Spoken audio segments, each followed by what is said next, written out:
Fast track is the simplest way possible to build a strategy model. This is a second example from the Montessori school that we've been using. This one describes a bank or perhaps a manufacturing environment. What we should do is taking the overall template of common and core strategic objectives and consider each one and indicate whether this is critical or not important to our organization. And in this way, we can gradually step through the overall strategy with the leadership team or the scorecard team, whoever it might be appropriate, and to begin to categorize what things we should include on our strategy map. Then we can take it to the strategy model template. Add our vision statement at the top, something like help our clients maximize their value through integration. And then using the check sheet, figure out which of these strategic objectives we should be including in our model. So in this case, all we'll do is just circle the strategic objectives which are scored, say, a 3 or above on the critical scale.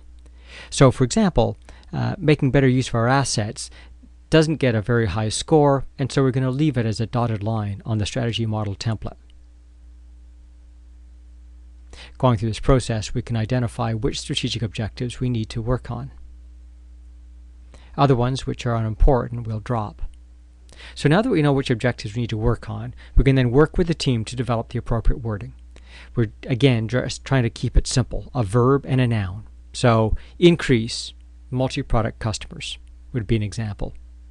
And so quickly we can sort out strategic objectives which fit into the objective categories that we're looking for. The next step is to use the cause and effect arrows. So in this case, I4 build great relationships will help support our activities around operational excellence and also around product innovation. Obviously, once we understand what our customers need, we can better focus where we need to improve our processes and where we need to work on innovation. Innovation itself will support increasing our product capabilities, of course, and that in turn supports set the service standard.